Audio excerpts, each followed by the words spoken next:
Welcome to the Clear to Send podcast, a podcast about wireless engineering, where we educate you on Wi-Fi technology, talk about design tips, troubleshooting, interviews, and the tools. Here are your hosts, Roel and François. Hey everybody, welcome to a brand new episode of the Clear to Send podcast. Thank you for joining us today. We have a episode that we're going to talk about 802.11ax OFDMA Subcarriers. It's going to be a little bit shorter for this episode, so we wanted to add more about the news, the things that we came across this week, or the past 2 weeks, honestly. But before we get into that, I am your host, Roel Dionisio, alongside our co-host, François. How are you doing, François? Hi, Roel. Very good. How are you? I'm doing well. We were just talking about the various news we saw this week. We started off with one piece of news and said, did we miss anything? And then all of a sudden we have a full-on news section. Yeah. I guess the first thing that we could talk about, right, is this Exceltex portable battery. Exceltex came out with a really nice form factor portable battery. If you're still doing your AP on a stick surveys, which I know, François, you still do a lot of those, right? Yeah. So I think you'll find this pretty useful because it is tiny. It's about the size of my hand and should give you plenty of battery life for those surveys. And what's neat is it comes in its own case. So it's a small case. It has a zipper. It has the Exceltex branding on it. And when you open it up, you get your charger and then the battery. And the battery itself has its own leather cover, which it has Velcro. I don't know if you can hear that, François. Yes, I can hear it. But you can slide the battery out if you need to service it for whatever reason, but it is completely operational within the case. And then on the side of the battery, it's got its LCD screen showing you the battery percentage. It could also show you the voltage and also light up if you can't see it for whatever reason. Although I cannot press the button with my fingers, you might need a pen to press that. And then on one side, you've got your charging port for your input. 12.6 volt. There is also an output of 12 volts, and then you have your LAN port, and then so that connects to your LAN, right? So if you need connect, in your case, François, I think you use what is the tool you use to connect on a LAN port? So sometimes when I do AP on a stick, I would connect like a WLAN Pi, the little nano Pi, and then have a hyperv server on it, so you can do some throughput test if you want to from the Wi-Fi client all the way up to the WLAN Pi. Awesome. Yeah, and so you connect it there into the LAN port, and if you need to power it up, there is a 5-volt USB output, so that works pretty well. And then obviously your PoE output for your AP, it is 802.3 AF and AT, and there's a little switch where you can turn it on, and then the LED turns green, so you know that the port's working. And there's also a 24 volt output PoE. I don't work too much with 24 volt PoE, but François, you said possibly a wireless camera. Is that correct? That might be, isn't it? Yeah, I'm not too sure either, but that's what I would guess, maybe. Yeah, I love the form factor is nice. It's small. I love the fact that they thought about mounting it into the stick itself. Mm-hmm. That's really good. Really good idea. The one I use right now, I have the Venvolt from Ventev. I usually either put it on the ground or use Velcro, attach a whole bunch of Velcro together to attach it to my pole, or tie wraps, something like that. Yeah, the leather, it's like a leather cover that goes around it, and it stays with Velcro. And then on the back are these straps that you can attach to your pole, which is very useful. So I think this is a really good solution for AP on a stick surveys. I mean, I can even charge my phone on this if I wanted to, using the USB port. So it's good and lightweight. So if you're traveling and you need to do surveys, it's a pretty good solution to use. You can put it in your backpack, go through, airport security.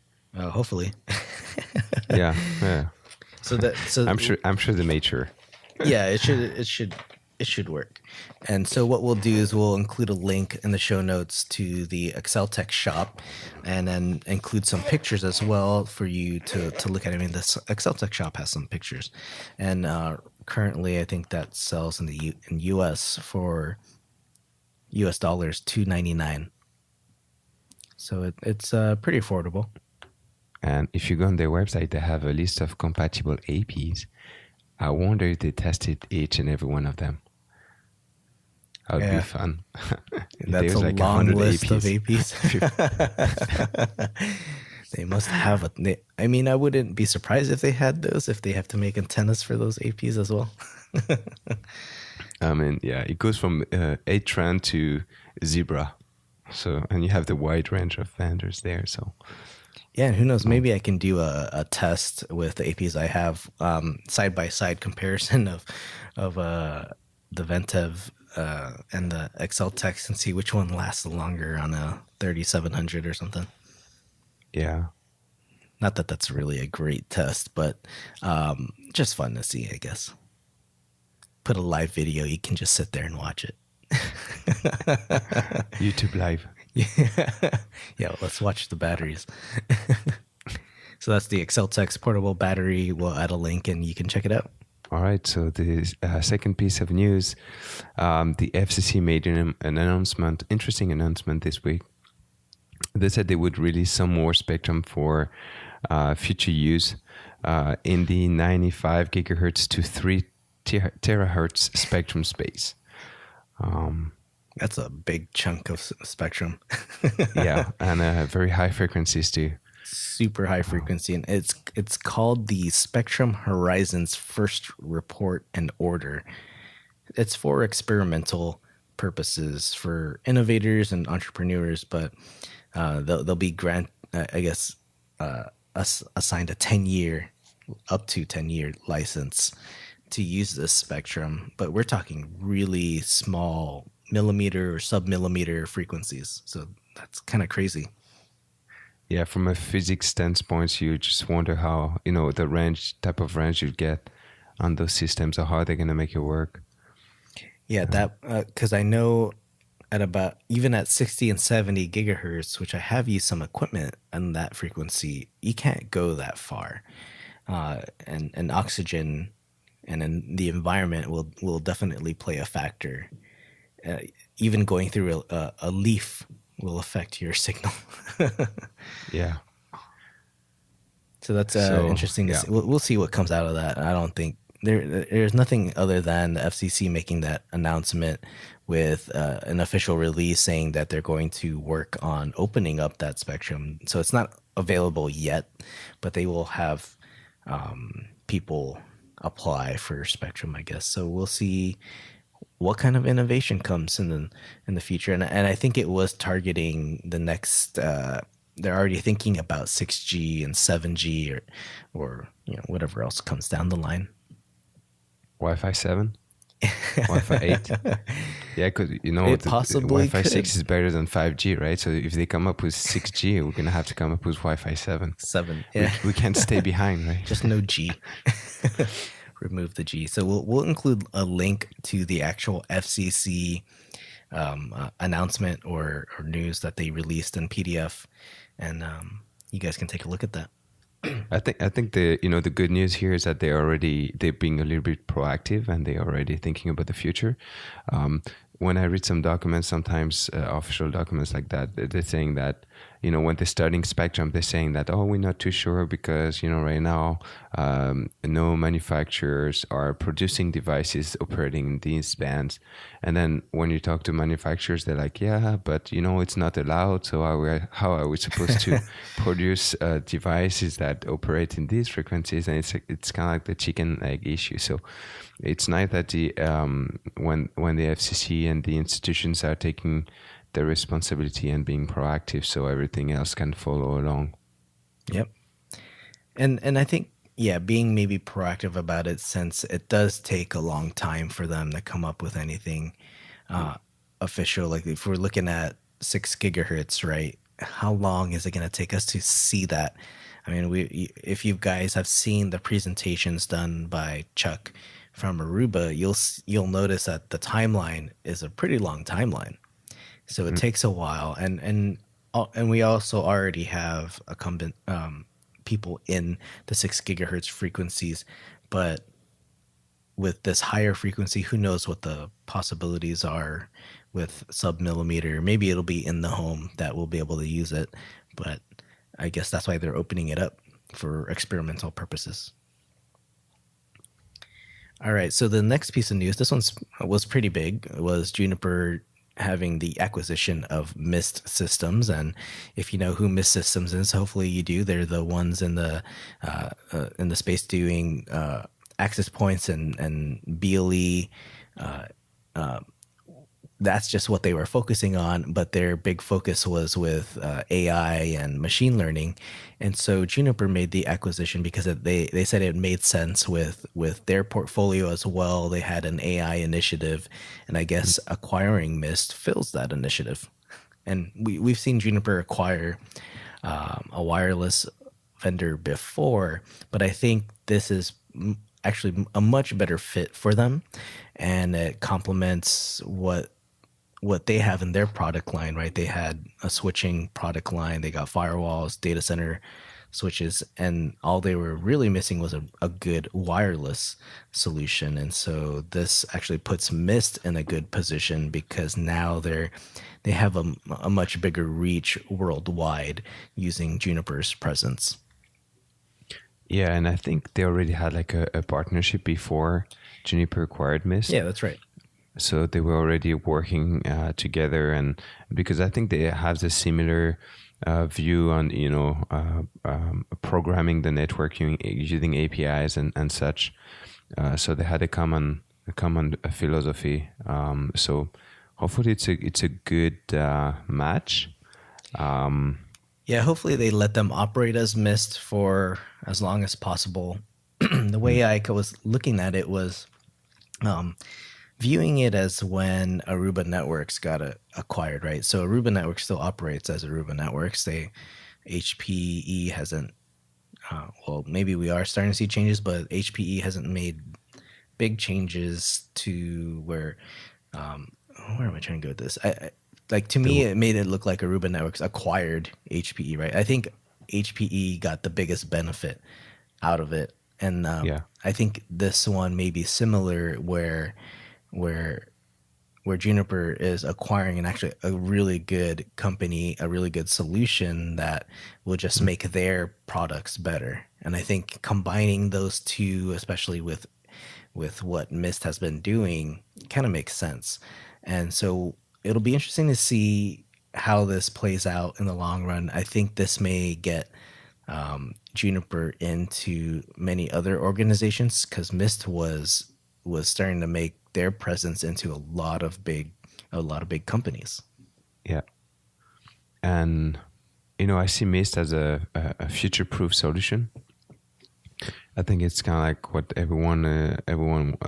every other vendor tries to follow. So it's hopefully we'll see them stay Mist and then help Juniper, I guess, to grow and see how they integrate well and how it plays along. I'm seeing more and more Juniper equipment out in the field, compared to the traditional Cisco. Yeah, and I actually like Juniper and GNOS. It's actually a really good operating system. Maybe we'll see kind of the like Mist dashboard and the SLEs get applied to like their switching line. Who knows? We'll see. Interesting. Anyway, yep. It's always the small Wi-Fi vendors always get acquired at one point, right? Yeah. So who else is out there? Who's next? I mean, who's available? I know Aerohive is still available. They haven't been acquired, right? Yeah, but they have switches too, right? Oh, that's right. They do have their own. So they're maybe they'll stay on their hybrid. Own. Yeah. The other one that comes to mind is Ubiquity. No one, although maybe they're not on the same playing field as everyone else. They are making their way up there as affordable equipment. But I guess still some people don't really think they're quite there yet for enterprise. Some do.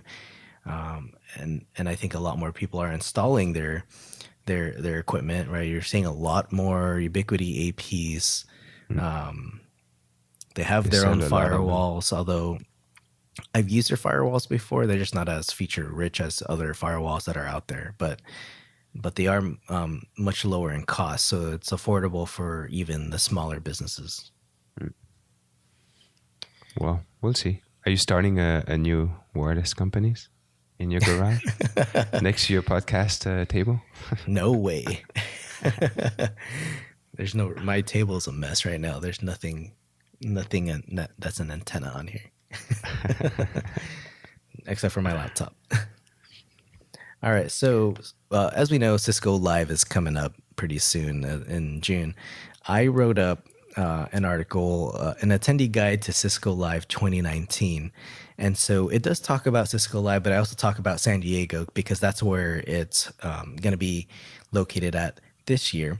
And San Diego, for those of you who don't know, I've lived there for over 10 years. I live in San Jose now, but I decided to write up a little bit more than just Cisco Live. So if you're going to go there, a lot of people like to treat it as a vacation as well, because San Diego is a beautiful place to have a vacation. So either before or after Cisco Live in the summer, it's perfect for a vacation. So I wrote up an article talking about the technologies that that I will be looking forward to seeing, the presentations, intent-based networking, where that's going. I'm really interested in the coding aspect coming from Cisco Live. And then also the Cisco Champion stuff, because as you know, like you and I, François, we're both Cisco Champions, so they do have Cisco Champion specific organized events there. And then there's a ton of meetups. So I mention all of those. I give my conference tips, and then kind of highlighted some of the cool things I've done in the past Cisco Live, because this year I meet NetVet status, so I get a couple of extra benefits for having attended for my fourth time. But I do include pictures. Like I was able to take a selfie with Chuck Robbins. Rasika, of course. And Rasika. I got one of their Rasika, the Rob Rasika Boyd. selfie. I got one with you. You're in there, François. Susie Wee from DevNet. And then I go into like what you can do in San Diego. So my first thing is always the tacos, where to go for tacos in San Diego, and then where to go, like the beaches and the parks, and all the sightseeing stuff. There's plenty to do in San Diego. So we'll include a link in the show notes for my blog entry on the attendee guide to Cisco Live 2019. So hopefully I'll see you there. Hopefully I'll see you there, François. And if you guys are going, let us know and we can meet up. Yeah, I need to purchase my ticket. And they have the early price ending tomorrow on the 18th. Oh, so I guess you're signing up today. Yeah, exactly. All right, what else do we have, François? So yeah, we have something coming from Jerry Ola, and he tested with the Ekahau crew. He wanted to see what the new Wi-Fi 6 or AX communication would look like on the spectrum. So they set up a little lab, and then they generated some Wi-Fi 6 traffic using OFDMA, and then they looked at the spectrum using the Psychic, and then they published a couple of videos and pictures of what it looks like. So if you want to, it ties really nice with this episode as well, because we're going to be talking about subcarriers, OFDMA, and what's happening at the channel level when the OFDMA transmission is happening. So this is my first time looking at these images that Jerry published, and it is very complementary to what we talk about, because it now puts a real use case to what we're going to see, right? We're going to talk about the subcarriers today in this episode. In a previous episode, we talked about resource units, so you can kind of visualize this in the image that Jerry has shared from Ekahau, and they're using an 80 megahertz channel. So you can go and take a look at that and listen to the episode and see this in action in the real world, because I'm assuming that you're using a Samsung device. Yeah, I don't think they said what device that we're using. They have to be using I know the they had Samsung a Aruba S10. AP on the table. They also had like an Asus AP on the table. So yeah, I'm guessing they were using a Samsung phone as well, but I'm not sure. Okay. Maybe that's a little secret. All right. Yeah. Speaking of coding and DevNet, Cisco Live, DevNet Create is coming up as well. If you guys are interested in attending that, that's coming up here in Mountain View on April 24th and 25th. I went to this event last year as a Cisco champion, and it's actually a really nice event. So if you're interested in learning how to do some like DevOps or Net DevOps, this is really a good conference to attend. It's a smaller conference, so it's just in one small location in the Computer History Museum, exact same place they had it last year. And the admission is $200. You just have to get yourself here. There's a bunch of sessions. They give you breakfast and lunch. There's also happy hour afterwards, and it's just a 2-day event. And last year when I attended, I actually have a blog post about attending from last year. I learned a lot, and that's what actually got me into wanting to learn coding more. So I'm doing my own self-paced Python training. And I just wanted to mention that just because it's kind of a one-off event outside of Cisco Live, it's a smaller event just dedicated to coding and creating things. That's nice. So you can go even if you don't have any experience coding? Yeah, I went last year just to kind of get a sense of what's going on out there. And there are some cool sessions out there where one example is someone making a change on a piece of network hardware, right? Let's say a router and a Cisco router. And when that change goes in, like they can make the change, but it has to be approved. Like they program this all. You go in a workshop and they show you how to do this. So what they did with a virtual router, and you see that someone making the change, but it doesn't get applied right away because it needs to get approved. So something gets kicked off and sent into like Cisco WebEx Teams, and it notifies the right approver or approvers. And that person has to click on a link, and they can see the change, and then they can actually approve it, and then it gets applied to the router. So that kind of stuff is pretty interesting. And then they have a lot of different Meraki stuff as well. And the price is nice, like $99. $199. Yeah, if you register before, that's too late, before March. So I guess. Yeah. So initially it starts off at $99 and then goes up $100. Still affordable to attend the conference. And then I guess the other one's my news too. I finally got my CCNA wireless. I thought it was an okay exam. Yeah. I finally got around to doing that. It is an older exam, so I did get some questions on converged wireless, which doesn't exist anymore. Yeah.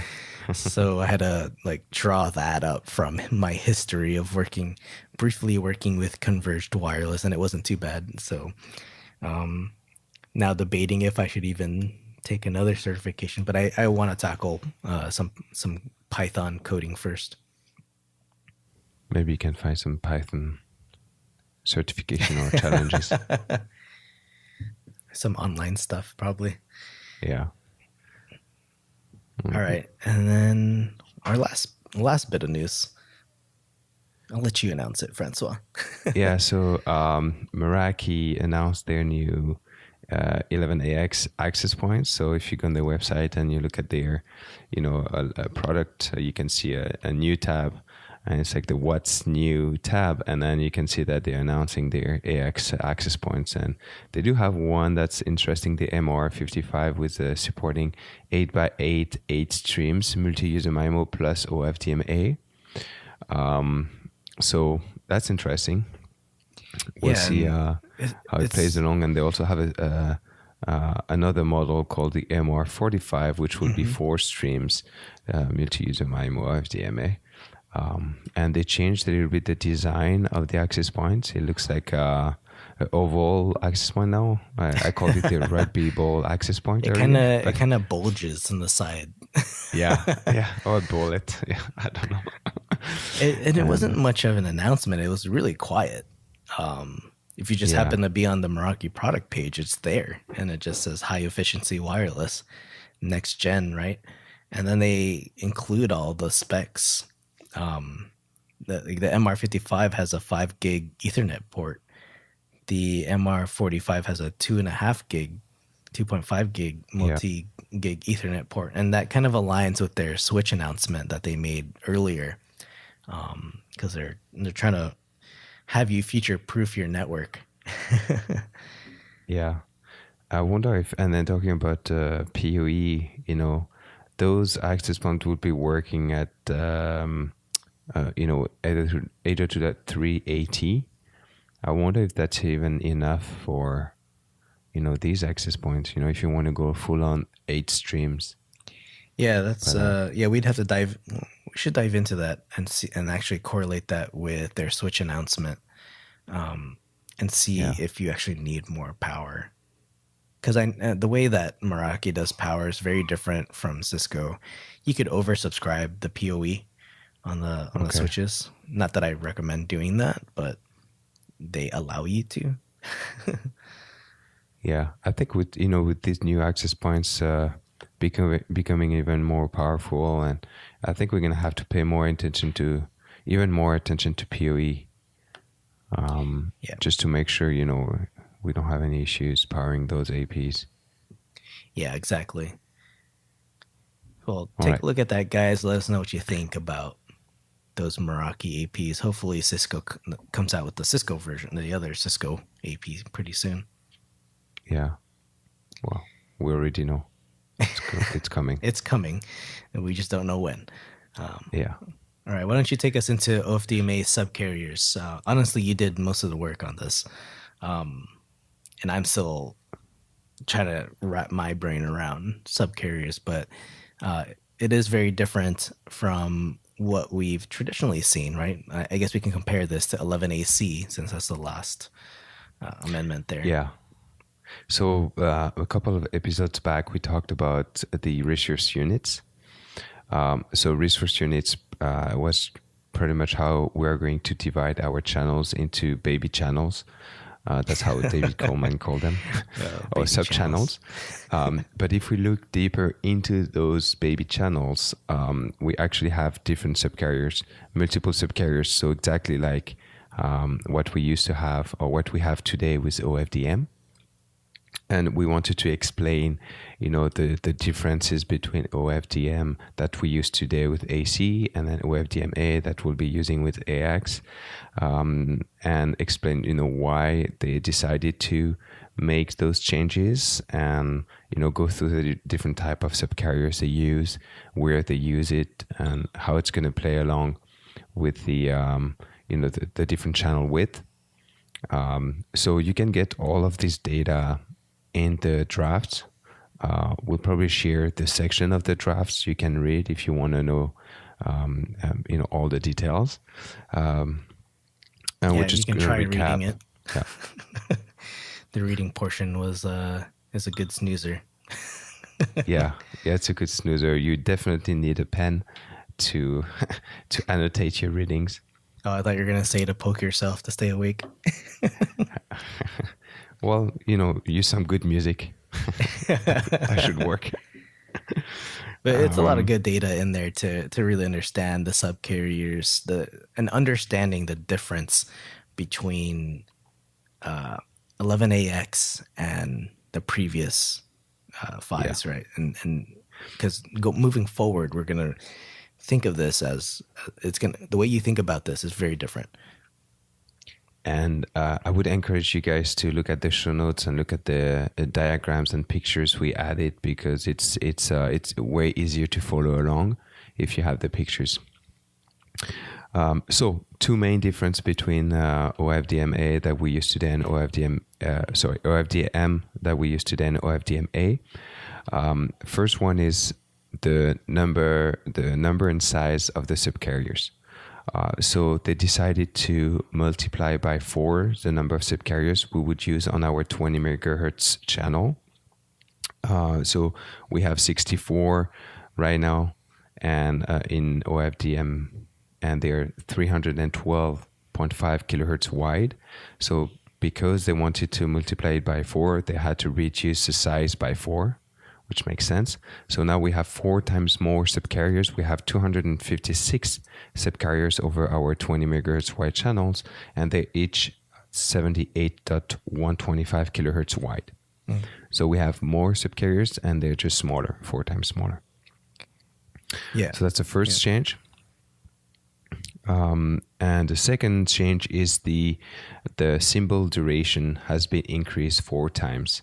So the idea is that in order to be able to send the same amount of data within the same duration, we would reduce the subcarrier by 4, but we would increase the symbol duration by 4. So it overall comes up to the same roughly the same amount of data that you're sending in the same amount of time.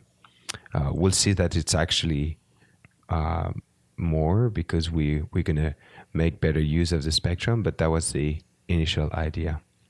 And can you go, François, into what a symbol is? Because I know this has been a comment made before, is what exactly is a symbol and how does this play into the frequency space? So if you look at typically when we look at our 20 megahertz wide channels, we look at it, and then we look at the different subcarriers, and we look at that over our frequency space. So we would see, 20 megahertz wide channels has 64 subcarriers, or 256 in our case here in OFDMA. And then if you zoom into those subcarriers and you see how you use those subcarriers over time, that what the symbol could be. I guess the symbol is how the transmission that happens on a specific subcarrier over time. So you're going to use the subcarriers to send data, and that's going to be a symbol. And then in between each transmission, you can have a little, dead space. That's what we call a guard interval or a cyclic prefix. And so if you look at the subcarrier and how you use it over time, you're going to have symbol, guard interval, symbol, guard interval. So it's pretty much the transmission on those subcarrier, and the duration of those transmission is called the symbol duration. Okay, and that dead space, the guard interval, is what separates those baby channel. What did Dave Coleman call? No, so the guard interval is more like the time in between each symbol duration, transmission. Okay, got it. Yeah, it's you have an image there which we will include into the show notes because that's where it'll make more sense, and especially the looking at the subcarrier spacing and the time, the frequency over time. Look at that with earlier that we mentioned Jerry posting the sidekick image, and it kind of looks like that.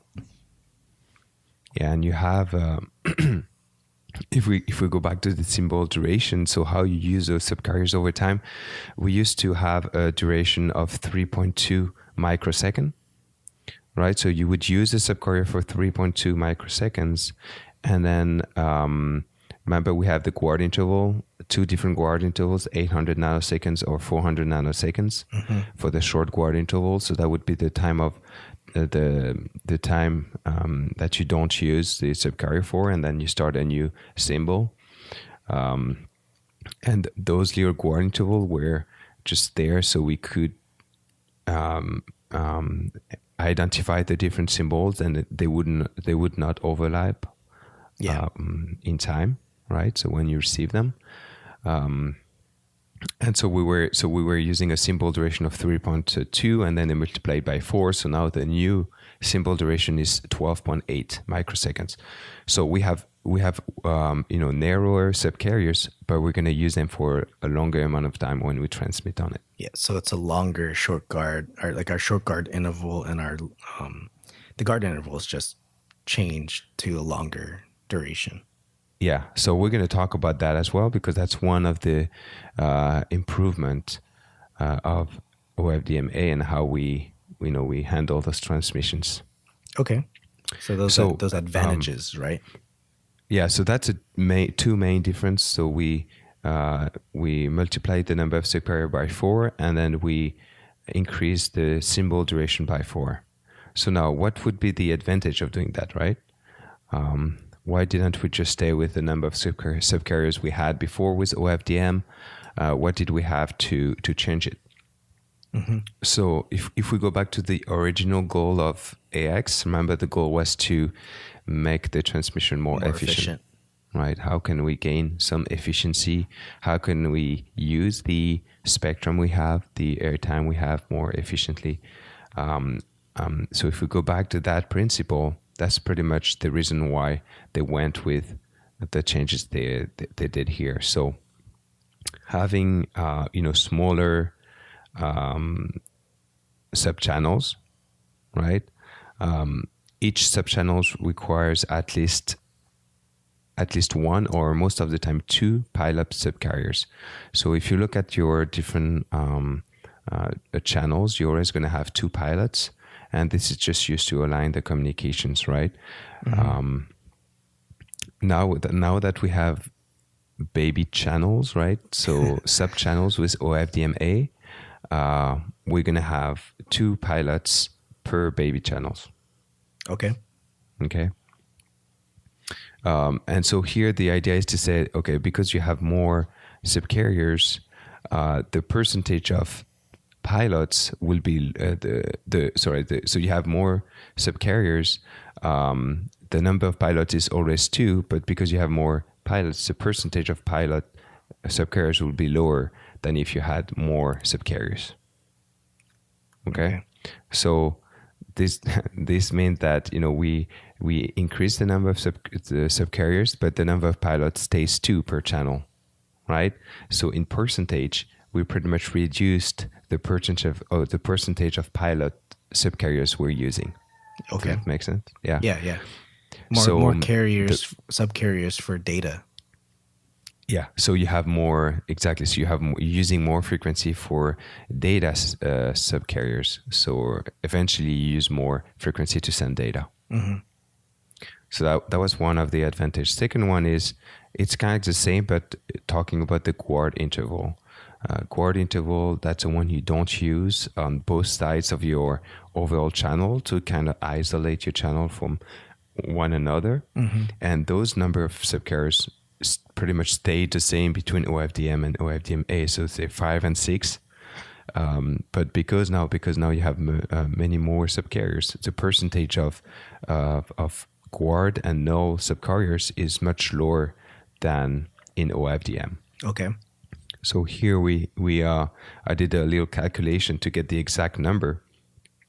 So in OFDM we have 64 subcarriers on our 20 megahertz wide channels, and we have 12 guard and null subcarriers. So those guard null subcarriers represent 18.75% of the subcarriers.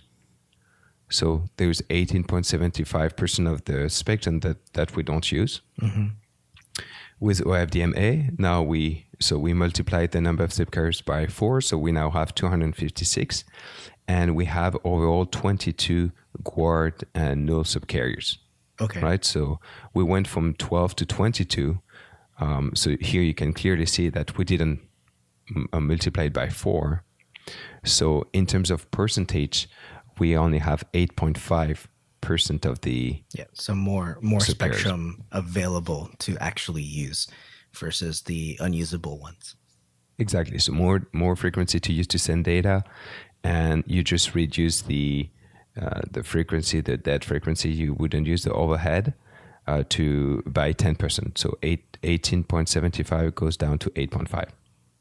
Yeah, and I can see the efficiency here, especially when you talk about the multi-user aspect of OFDMA. So more subcarriers, more data being transmitted or received, and then actually making it multi-user instead of a single user. So yeah, we can theoretically, we see how this is more efficient. And this is just talking about the 20 megahertz wide channels. Remember, like it also you also have like the 40 megahertz wide channels and the 80 and so on. So here, like obviously we focus only on 20 megahertz wide channels here because it would be just too complex. It wouldn't make any sense to just give you guys some random numbers. But you can also, if you go in the standards, you can also see all the different details and numbers for the other channel width. And then, so that was the first advantage was the pilot subcarrier. Second one was the Guard null, and the third advantage of those new techniques is it's actually related to the symbol.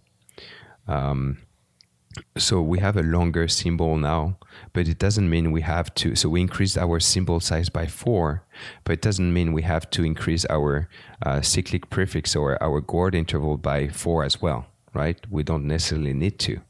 So what they did is that they're saving some more time here as well by having a cyclic prefix that's longer than OFDM, but not 4 times longer, and therefore they're saving a little bit of time to send data. Okay. So what they were able to do is to increase it a little bit from OFDM. The advantage of increasing it means that it's more resilient to jitter sensitive communications, because you have less chances of having symbols that overlap with one another if they separate it, in time a little bit more. And that would be important for OFDMA, especially for the uplink multi-user communications. But still, they didn't increase it by 4 times, so they still make more efficient use of the time. Yeah, I can see that, and I'm just trying to figure out in my mind how they come to the conclusion that it reduces jitter sensitivity. So that's just because, they say it reduces jitter sensitivity for uplink multi-user communications, because remember now you have to, the AP will talk to multiple clients at the same time. So the AP can synchronize that communication pretty easy at the downlink. But after that, for the uplink, all the clients have to synchronize their communications. Which we talked about in the previous episode. Yeah. In time. Right, in time, and also they need to know which subcarriers they need to transmit on. So it's kind of like you had like a frequency synchronization and a time synchronization, right? And so in order to reduce the effect of having 2 clients transmitting on the same subcarrier at the same time, they have a longer cyclic prefix, so a longer time between each symbol. So even if there's a little delay, it still doesn't overlap with one another. Okay. Yeah, it'll be interesting to see this in action, right?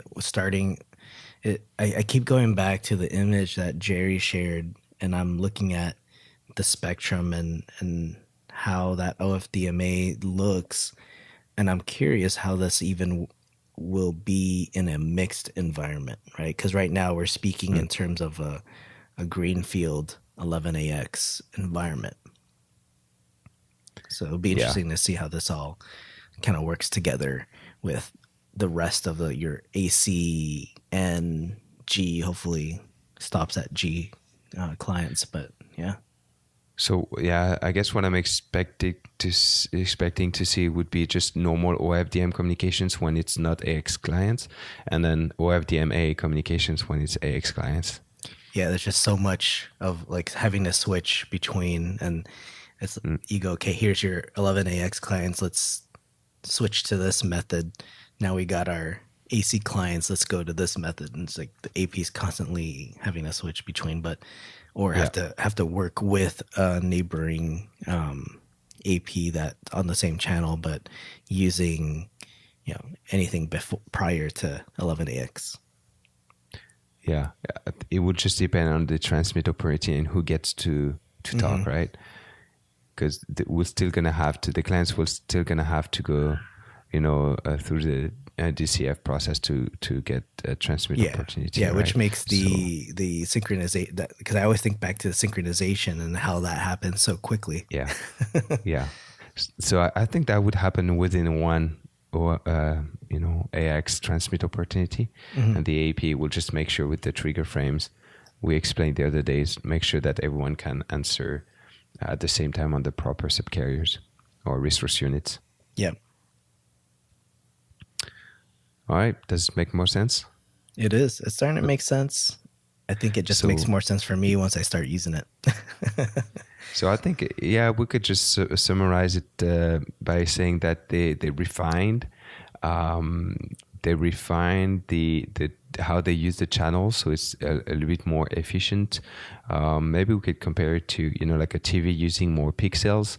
So if you have more pixels, you have better resolution, so you can better make use of the colors and how you use the pixels. So that's kind of like a visual, your analogy there. Idea. So that's the main advantages of using smaller subcarriers and longer symbol duration.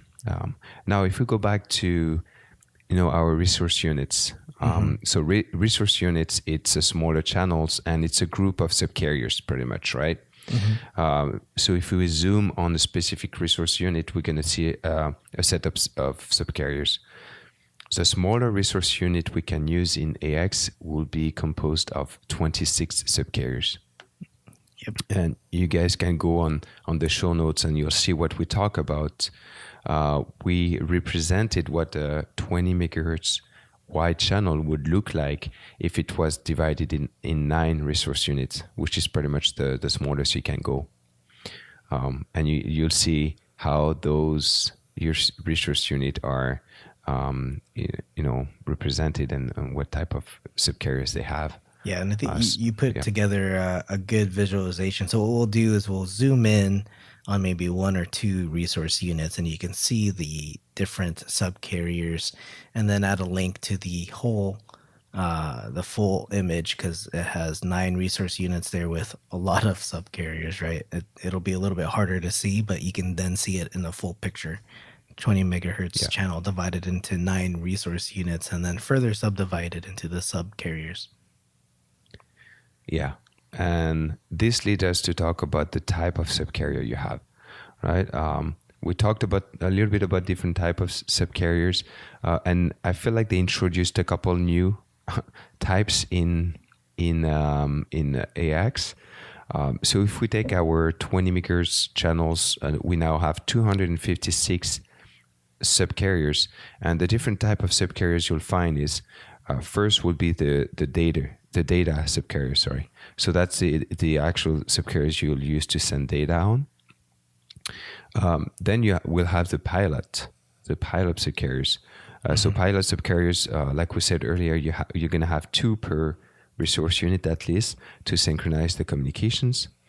So the pilot we don't really use them. We use them to send information, but not to send useful information, right? So they'll be used, frequency will be used, but not to send data.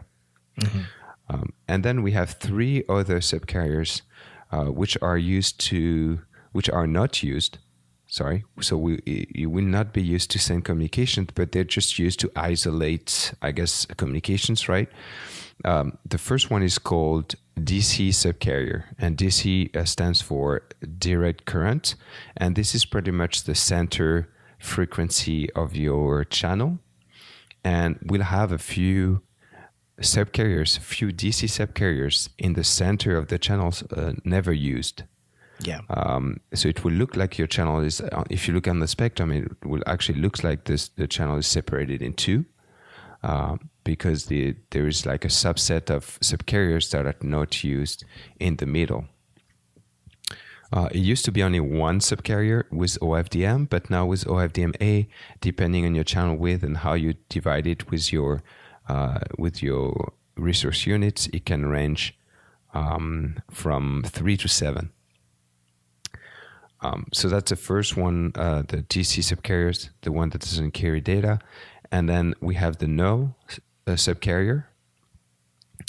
So null subcarriers is pretty much a subcarrier we don't use, and that's not located at either ends of the channel. Okay. And then we have the guard subcarrier. So guard subcarrier is a subcarrier we don't use, and that's located at the ends. So that's how I understood it. So we're going to have a whole bunch of subcarriers not used on the left and right of our channels. So don't ask me why, but we have 6 on the left and 5 on the right. Maybe one day I'll get the explanation. And then we have a couple of no subcarrier spread within your 20 megahertz channels. And then in the center, we have between 3 and 7 subcarriers we won't use that we call DC. So we represented it in different colors in the little diagram in the show notes. So if you want to take a look at it, you can get a full view of the 20 megahertz wide channels. You can get to see the 256 subcarriers, and try to see with the different colors how it's used.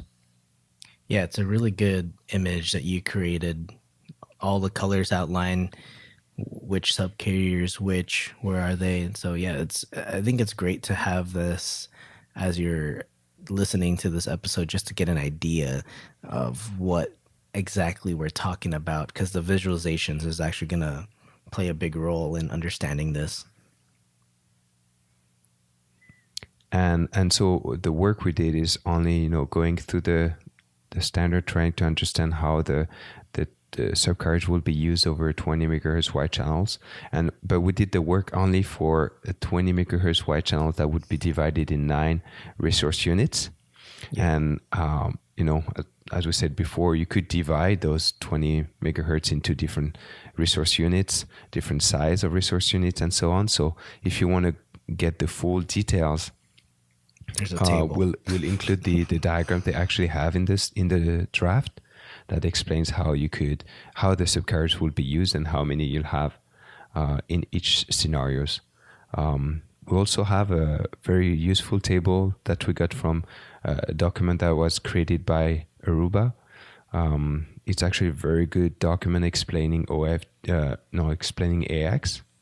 And I'll try to add a link AX. to that as well. I don't have the document, but I need to link to it. Yeah, I have the document, so I'll send it to you. We can link it to the show notes, and they have really good diagrams explaining the difference between, the difference of symbol duration, explaining the difference between the difference of subcarrier size between AC and AX. So it's a nice visual that complements this podcast, and they also have a table that explains the number of subcarriers per channel width, and then how many of them would be used for data, how many of them would be used for DC pilot, null, and so on. Wow. It's a lot to take in, but that was really good work that you did here on the subcarriers and try to understand them and visualizing it as well. And this is where we're headed next, and it'll be very cool to see how this actually works. I mean, we started seeing that with Ekahau, and they're visualizing it with the Sidekick. So it's coming, and really interested to see it in the real world. Yeah, it's it's nice, and it's nice to compare it also to what we already know, right? To compare it to OFDM, try to see how it's gonna change and why. Try to understand why they. Yeah, you can see the improvements, which is nice, and seeing how the OFDM channel is actually split into baby subcarriers. It's trying to use that word, but just seeing the OFDMA part is really going to dramatically change the way we transmit and receive, and hopefully we will see this efficiency. I think we will. I just want to see it. Yeah, it's and I think OFDMA will be the first big enhancement we'll start to see in the first generation of AX products. So that's exciting. Yeah, definitely. Cool. If you guys want to add more, if you understood it differently, just feel free to reach out to us. If you have experienced some of it, we'll be happy to have you on the show as well to talk about it. I know some people have experienced it. I know Yeah. there's like a few people out there already testing some devices, so it'd be nice to hear what they say and share as much as what Ekahau is sharing. Cool. Well, François, thanks for putting that together. And as we come to a close on this episode, are you working on anything this week? Anything interesting? I have a little time to myself, so I'll see. I'll probably do some reading. I have a couple of projects I'm working with as well, so Cool. it'd be nice. I'll be at home, so for the most part. All right. As for me, still working on some Wi-Fi, working on designs. I got a new 3D printer, so I'm kind of obsessed with it at the moment and trying to print whatever I can. And then You know what you should print? You should print antenna patterns. oh yeah, I'll try to figure that out. I'm still trying to figure out how to design stuff from scratch using an application called Fusion 360. Maybe I'll try to do that. I don't know. We'll see. Yeah, maybe you can find a pattern online already. It's possible. So far, I've been stuck with using one color. I'm not even sure how to do the. I mean, I get an idea how to do the multicolor. I just don't have the right equipment to do it efficiently. Well, start small, and then you'll see what happens. Yeah. Well, that's all we have this week. Anything else you want to close with, François, before we end the show? No, that's been pretty happy to work on the podcast. Pretty blessed, and all of you guys listening. So, sending us your positive vibes. So every time I go teach, and then I find people that listen to the podcast everywhere in the world. So cool. That's a nice feeling. Yeah, and I forgot to mention, you can see all of the show notes. You can head over to cleardescend.net/162, where we'll have all the images and the links to everything we talked about in the news and resources section. So if you guys have any questions, like François said, leave a comment, hit us up on Twitter @cleardescend. And we look forward to discussing this with other people. So if you guys have anything else, that's all. We're all online and easily reached. So anything else, guys, let us know, and we will see you on the next episode. Thank you. Thank you. Bye-bye.